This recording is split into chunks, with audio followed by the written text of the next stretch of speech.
Hello friends, welcome to PB Edu YouTube channel. यहाँ आपको lesson plan मिल जाएंगे आपके बीएड के लिए, ताकि आप अपने भी लेसन प्लान इनको देख के अपने ऑब्जर्वेशन से बना सके। तो यहाँ पर लेसन प्लान का आपको फॉर्मेट दिख जाएगा। सबसे पहले लिखा है name of the pupil teacher, then date, subject, topic, और राइट में लिखा है क्लास ड्यूरेशन और पीरियड। फर्स्ट ऑफ ऑल आपको लिखना होता है जनरल ऑब्जेक्टिव्स। तो आज हम पढ़ने वाले मैथमेटिक्स का। तो मैथमेटिक्स के लिए जनरल ऑब्जेक्टिव जो होते हैं वो हर एक लेसन प्लान के लिए आपके सेम रहेंगे। जैसे कि मैंने यहाँ पर 3 लिखे हुए हैं। उसके बाद है इंस्ट्रक्शनल ऑब्जेक्टिव्स। तो जो इंस्ट्रक्शनल ऑब्जेक्टिव्स हैं वो स्पेसिफिक होते हैं आपके टॉपिक के ऊपर। जैसे कि मेरा टॉपिक है पॉलीगन्स, तो वो पॉलीगन्स में आप क्या क्या इससे बच्चे सीखेंगे, क्या क्या आपके ऑब्जेक्टिव्स है बच्चों को सिखाने के, वो सब हमें यहाँ पर लिखना है। उसके बाद है प्रीवियस नॉलेज। तो प्रीवियस नॉलेज में आपको लिखना होता है कि बच्चों को उस जो भी हम टॉपिक पढ़ा रहे हैं उसके बारे में बेसिक ज्ञान है। तो यहाँ पर आपको वो लिखना होता है, जैसे मैंने यहाँ लिखा है students have basic knowledge related to polygons. Next है टीचिंग एड्स। तो टीचिंग एड्स आप जो भी यूज़ कर रहे हैं, जैसे कि मैंने यहाँ लिखा है चार्ट बेसिकली बनाया जाता है हमेशा ताकि इजी रिप्रेजेंटेशन हो सके एग्जांपल्स की। उसके बाद है ball, then flash card and then toy. इसके अलावा आप pointer, black board, duster, chalk भी लिख सकते हैं। नेक्स्ट पेज पे आपको दिख रहा है यहाँ पर teaching point, behavioural objectives, pupil teacher activity, then pupils activity. उसके बाद है teaching method use, evaluation and black board summary. तो सबसे पहले जो है टीचिंग पॉइंट, वहां पर आपको अपना जो भी आपका टॉपिक है उसको डिवाइड करके लिखना होता है। जनरली टीचिंग पॉइंट्स तो 3 बनाए जाते हैं, बट सबसे पहले आपको इंट्रोडक्शन देना होता है। तो यहाँ पर आपको लिखना होता है इंट्रोडक्शन, और साथ में लिखना होता है कि जो स्टूडेंट है उसका हम रिलेट करवा रहे हैं प्रीवियस नॉलेज को न्यू नॉलेज से। जो भी हम नया बता रहे हैं उसके पूर्व ज्ञान को हम रिलेट करके बता रहे हैं। तो उसके बाद हम यहाँ पर क्वेश्चंस पूछेंगे, जनरल क्वेश्चन जिससे हम टॉपिक तक पहुंचते हैं। तो यहाँ पर कुछ क्वेश्चंस है, सेट ऑफ क्वेश्चन, जिससे हम लास्ट क्वेश्चन का आंसर क्या आएगा, हमारा टॉपिक आएगा। तो अगर बच्चे आंसर करते हैं तो ठीक है, अगर नहीं करते तो आपको खुद बता देना होता है। तो यहाँ पर जो टीचिंग मेथड है उसको आप Q&A मेथड ले सकते हैं, क्वेश्चन आंसर मेथड। उसके बाद इवैल्यूएशन। तो जो इवैल्यूएशन है वो कोई भी आप जो भी एक टीचिंग पॉइंट खत्म करते हैं उसके बाद जो क्वेश्चन लिखते हैं वो इवैल्यूएशन में लिखते हैं। तो यहाँ पर खाली रहेगा, और ब्लैक बोर्ड भी अभी शुरू में क्वेश्चन पूछते हुए यूज नहीं किया गया। नेक्स्ट है फिर आपका फर्स्ट टीचिंग पॉइंट। तो पॉलीगन्स का सबसे पहला पॉइंट दिया हुआ है सिंपल कर। तो उसके लिए हमें यहाँ पर कोई बिहेवियरल ऑब्जेक्टिव लिखना होता है यहाँ सेकंड कॉलम में। तो यहाँ पर हमने डिफाइन वर्ड यूज किया है जो कि नॉलेज के लिए है। तो यहाँ पर है students will be able to define simple curve and close curve, simple close curve. तो यहाँ पर हमें डेफिनेशन लिखनी है जो भी हम समझाने वाले हैं। तो यहाँ हम डेफिनेशन लिखते हैं। तो जो भी हम डेफिनेशन लिख रहे हैं, डेफिनेशन बच्चों को बता रहे हैं, तो पहले हमें डेफिनेशन ओरली बोलनी होती है एंड देन हमें ब्लैक बोर्ड पे लिखना होता है। तो जैसे कि यहाँ ब्लैक बोर्ड लगाया हुआ है, तो जो भी आप अपने रियल ब्लैक बोर्ड में लिखने वाले हैं आपको वही यहाँ पर लिखना होता है। जिस तरह से अपना बोर्ड आप मैनेज करने वाले हैं, सेम उसी तरीके से ऊपर ये सब लिखकर आपको नीचे डेफिनेशन जैसे लिखनी है और फिर एग्जाम्पल। तो लेफ्ट साइड में आप लिखते हैं एंड राइट साइड में आपको क्या करना होता है, कोई भी डायग्राम या ड्राइंग बनानी होती है on the board, real board. तो उसी तरह यहाँ पे भी हम प्रेजेंट करते हैं। तो यहाँ पर जैसे ही एक टॉपिक खत्म हुआ, टॉपिक के अंदर ये बच्चों को हम बताएंगे, तो बच्चों के लिए आप लिख सकते हैं कि स्टूडेंट्स आर लिसनिंग केयरफुली। यहाँ पर स्टूडेंट्स आपको पहले सुनेंगे, समझेंगे। तो यहाँ पर जो आप यूज करें एक्सप्लेनेशन मेथड यूज करें, क्योंकि आपने कोई भी टीचिंग एड यूज नहीं किया है, आप सिर्फ बता रहे हैं बच्चों को। और फिर यहाँ पर जैसे आपका खत्म होता है टॉपिक, यहाँ ये जो टीचिंग पॉइंट है, तो आपको लिखना है अंडरस्टैंडिंग क्वेश्चन, कि बच्चों को कितना समझ आया है। तो आप डायरेक्टली डेफिनेशन पूछ सकते हैं बच्चों से, आप सिंपल कोई आंसर एक्सपेक्ट कर सकते हैं 2-3 वर्ड्स का। तो यहाँ पर है व्हाट इज अ सिंपल कर। तो बच्चों को जितना समझ आया उतना उन्होंने आंसर किया। उसके अलावा आप क्या कर सकते हैं, यहाँ पर इवैल्यूएशन क्वेश्चन। तो यहाँ पर आपने प्रॉब्लम सॉल्विंग यहाँ पे मेथड आप लिख सकते हैं कि आपने बच्चों को प्रॉब्लम दी, बच्चों ने सॉल्व किया।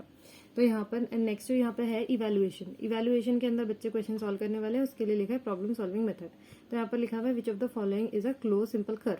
तो क्लोज सिंपल कर के लिए आपने 2 डायग्राम दे दिए बोर्ड पर और आपने पूछा बच्चों से। तो इससे समझ आएगा कि बच्चों को समझ भी आया कि नहीं है, इससे आप इवैल्यूएट कर रहे हैं बच्चों को। नेक्स्ट है फिर नेक्स्ट टॉपिक पे जाने से पहले आपको पूछना होता है डेवलपमेंटल क्वेश्चन। तो डेवलपमेंटल क्वेश्चन जो है वो भी आप यहीं प्यूपिल टीचर एक्टिविटी में लिखते हैं। तो यहाँ पर आप पूछेंगे बच्चे से नेक्स्ट जो टीचिंग पॉइंट आने वाला है उससे रिलेटेड क्वेश्चन। तो ज्यादातर बच्चे आंसर नहीं दे पाएंगे, जिन्हें पता है अच्छी बात है, जिन्हें नहीं पता आप फिर टॉपिक आगे कंटिन्यू करेंगे। तो यहाँ पे आपने सिंपल कर समझाया। नेक्स्ट टॉपिक जो है वो है नॉन सिंपल कर।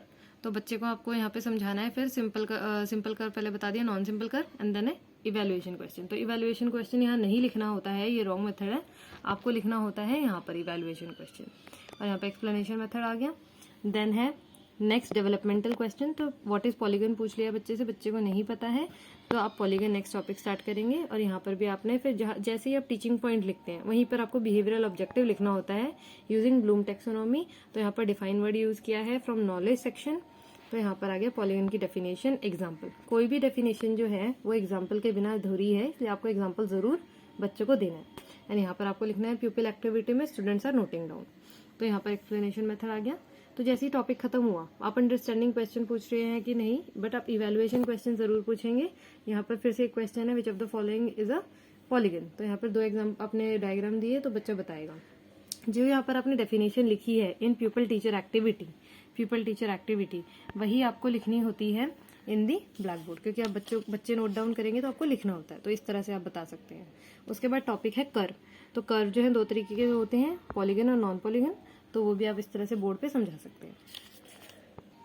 तो आपने इवैल्यूएशन क्वेश्चन भी पूछ लिया, टॉपिक खत्म हो गया तो डेवलपमेंटल क्वेश्चन पूछा और फिर उसका आंसर प्रॉब्लमेटिक क्वेश्चन है। अगर बच्चों को नहीं आ रहा है तो आप आगे बताएंगे क्लासिफिकेशन। तो क्लासिफिकेशन ऑफ पॉलीगन है, यहाँ पर है स्टार्ट ऑब्जर्विंग केयरफुली। बच्चे जो है वो ऑब्जर्व करेंगे क्योंकि यहाँ पर चार्ट यूज किया गया है। तो चार्ट आप ऐसे शो कर सकते हैं बच्चों को और बच्चे उसको ऑब्जर्व करेंगे ताकि बच्चों को समझ आए कि कितनी साइड्स होती है किस पॉलीगन में और उसका नेम पता चल जाएगा। देन आपका नेक्स्ट टॉपिक है टाइप्स ऑफ पॉलीगन। तो यहाँ पे स्टूडेंट्स, अब यहाँ पे डिफरेंशिएट आ गया। तो ये जो डिफरेंशिएट है ये भी एक एक्शन वर्ड है, एक्शन वर्ब। तो यहाँ पर आपने यूज किया। उसके बाद है टाइप्स ऑफ पॉलीगन। तो आप जैसे यहाँ पे समझा रहे हैं उसी तरह बोर्ड पे लिख सकते हैं, स्टूडेंट्स आर नोटिंग डाउन।